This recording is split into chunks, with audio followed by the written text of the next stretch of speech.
નમસ્કાર, હું છું મહેંદી અને તમે જોઈ રહ્યા છો ન્યૂ ભારત ન્યૂઝ. નજર કરીએ આજના ટોપ 25 ન્યૂઝ પર. ગ્લાસગો 2026 કોમનવેલ્થ ગેમ્સના સમાપન બાદ ડાયરેક્ટ હેન્ડઓવર સમારોહ અંતર્ગત ભૂપેન્દ્ર પટેલને સોંપાયું. વાઇબ્રન્ટ ગુજરાત ગ્લોબલ સમિટ માટે ભૂપેન્દ્ર પટેલ અને હર્ષ સંઘવી સહિતના મોટા નેતાઓ વિદેશ પ્રવાસે જશે. રાજ્યમાં આગામી 5 દિવસ હળવાથી મધ્યમ વરસાદની આગાહી. હાલમાં રાજ્યના 27 ડેમ ઓવરફ્લો. ગુજરાતની જીવાદોરી સરદાર સરોવર નર્મદા ડેમની જળ સપાટી 24 કલાકમાં 28 સેમી વધીને 132 થી વધુ મીટરે પહોંચી. એક્સ પર 9 થી 18 ઓગસ્ટ 2026 દરમિયાન મુંબઈ પર પાકિસ્તાની આતંકીઓ દ્વારા મોટા હુમલાની ધમકી આપતી પોસ્ટ વાયરલ થઈ. સુપ્રીમ કોર્ટે વીમો નહીં તો ઈંધણ નહીંનો નવો નિયમ લાવવા સૂચન આપ્યું. જો તમારા વાહનનો ઇન્સ્યોરન્સ એક્સપાયર હશે તો પેટ્રોલ ડીઝલ નહીં મળે. પીએમ મોદીનો વિડિયો ડિલીટ થવા મામલે સંસદીય સમિતિએ મેટાના સીઈઓને 3 દિવસમાં બિનશરતી માફી માંગવા અલ્ટિમેટમ આપ્યું.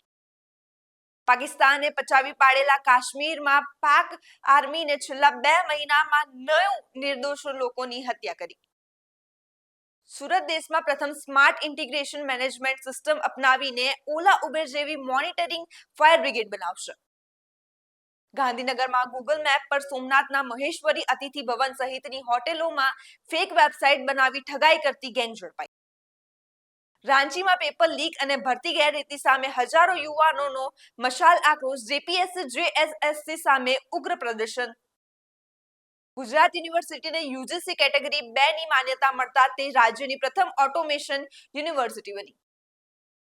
અમદાવાદમાં સીએનજીના ભાવ વધારા સામે રિક્ષા ચાલકોની હડતાલમાં પ્રથમ દિવસે મિશ્ર પ્રતિસાદ મળ્યો.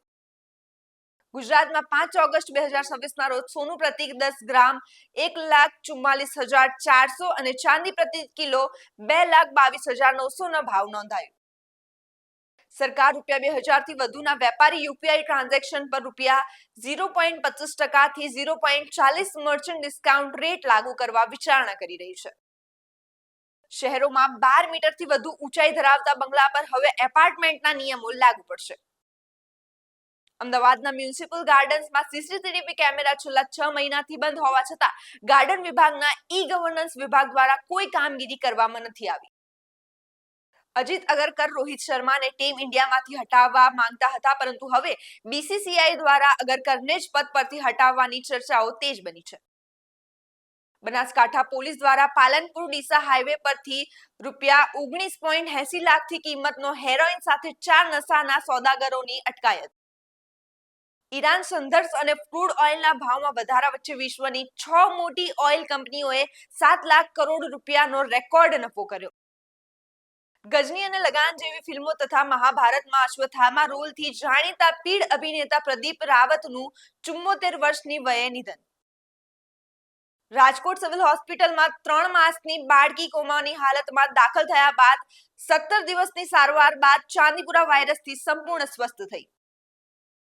ભરૂચ જિલ્લામાં ભારે વરસાદના કારણે 200 એકરથી વધુ જમીનના ઊભા પાકના પાણીમાં ગરકાવ થતા ખેડૂતો ભારે મુશ્કેલીમાં મુકાયા.